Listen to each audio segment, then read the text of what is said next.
Welcome to S के study point Siliguri. आप देख रहे हैं एस के स्टडी पॉइंट सिलीगुड़ी।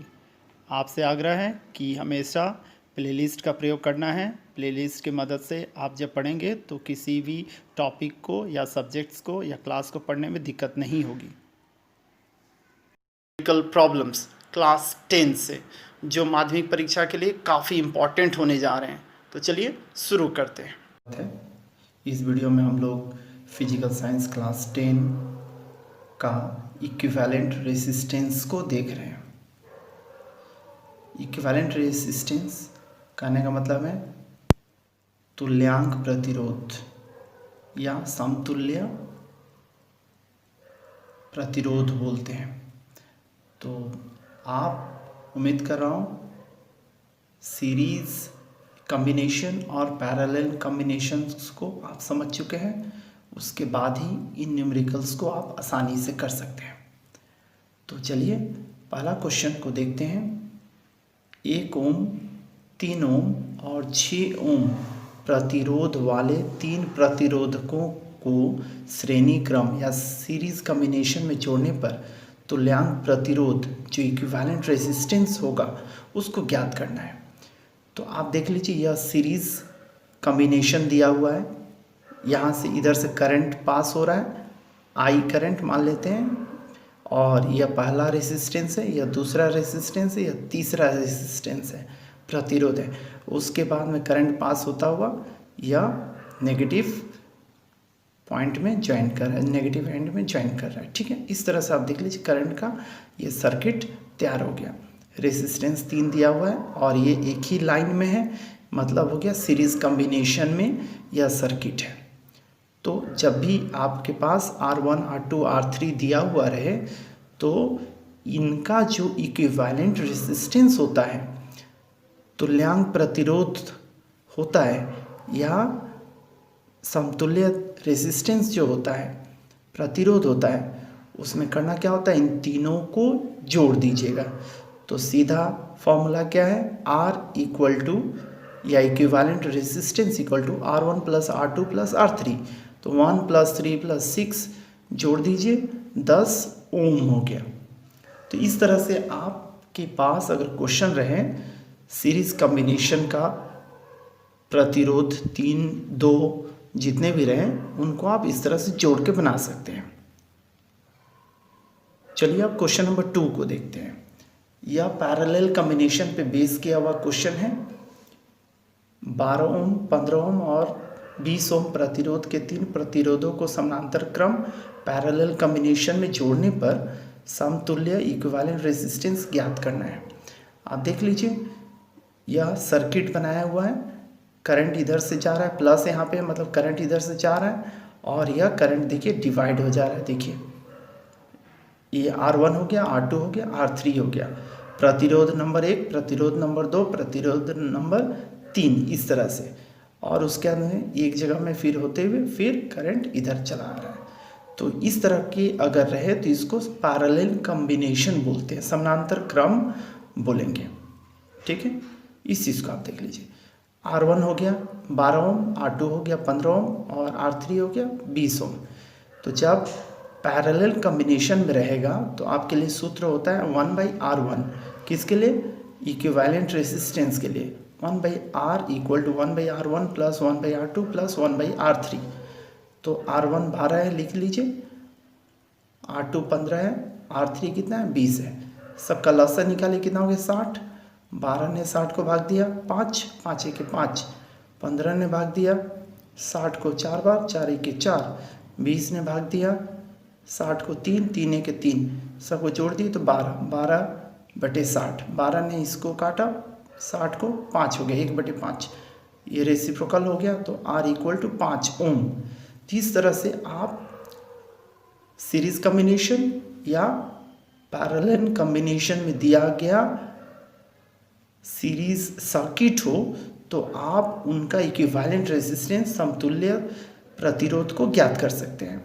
आपके पास एक क्वेश्चन मैंने दे दिया है जिसमें 2 प्रतिरोध है, 2 ओम और 3 ओम का।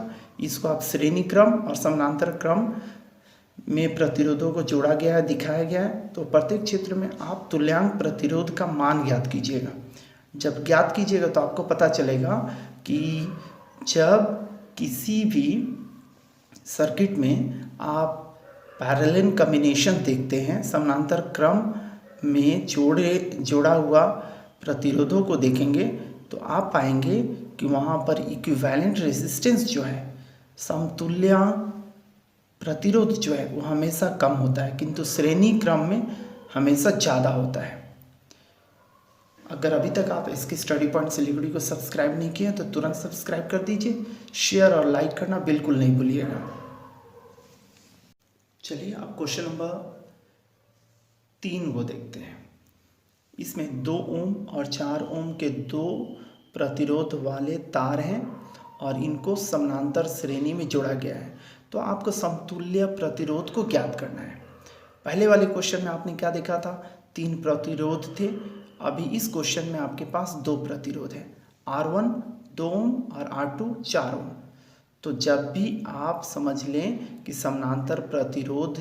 समानांतर श्रेणी में प्रतिरोधों को रखा गया है, जोड़ा गया है, तो आपको क्या करना है, 1/R = 1/R1 + 1/R2 फॉर्मूला को लिख लीजिए, ठीक है।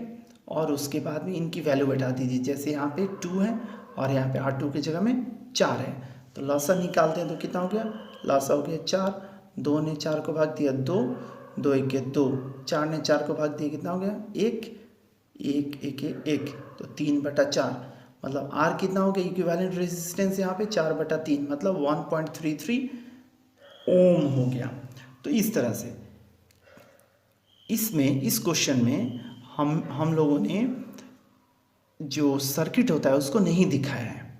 आप ऐसा नहीं सोचिएगा कि सर्किट नहीं बनाना है, मैं आप लोगों के लिए टास्क छोड़ दे रहा हूँ कि इस सर्किट को आप पैरेलल सर्किट को इस तरह से बना लीजिए जैसे क्वेश्चन नंबर 4 में दिया गया है, वैसे बनाकर 1 नंबर क्वेश्चन की मदद लेकर और 2 नंबर की क्वेश्चन, एक्चुअली 2 नंबर क्वेश्चन जो किए हैं उसकी मदद लेकर आप बना लीजिएगा। उसमें 3 बनाए थे आप, 4 नंबर की तरह केवल 2 बनाइएगा और यहाँ पे डायग्राम बना दीजिएगा। डायग्राम बनाने से आपकी एबिलिटी, आप कितने समझें उसका पता चलता है।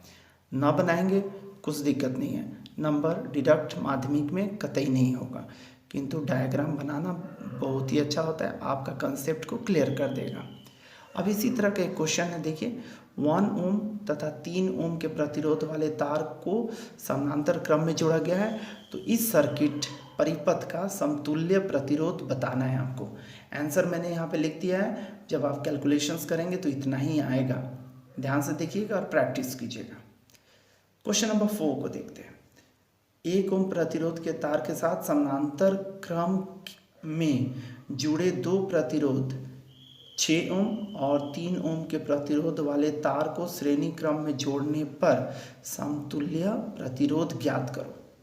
यहाँ पर देख लीजिए 2 तार हैं जो 6 ओम और 3 ओम प्रतिरोध वाले तार, ये दोनों क्या हैं, ये दोनों जुड़े हुए हैं समानांतर में, ठीक है।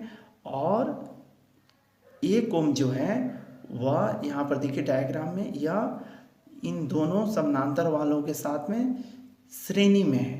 मतलब R1 अगर यह है तो R2 R3, देखिए R2 और R3 क्या है, समानांतर में है और इनके पैरेलल, इनके श्रेणी में R1 है, यह दिखाया गया। आप डायग्राम बना लीजिएगा तो आपको पूरा क्लियर कट बात समझ में आ जाएगी। देख लीजिए इधर से करंट जा रहा है, R1 हो गया और ये R2 R3 पैरेलल में है। फिर इस तरह से आपके पास सर्किट तैयार हो गया। आप लिख लीजिए R1 कितना है 1 ओम, R2 कितना है 6 ओम, R3 कितना हो गया 3 ओम। समानांतर श्रेणी के लिए हम लोग इसके लिए निकाल ले रहे हैं, क्योंकि इसको निकाल लेंगे फिर हम लोग इसके साथ जोड़ देंगे तो मेरा पूरा समतुल्य प्रतिरोध जो होगा मैं निकाल लूँगा, ठीक है।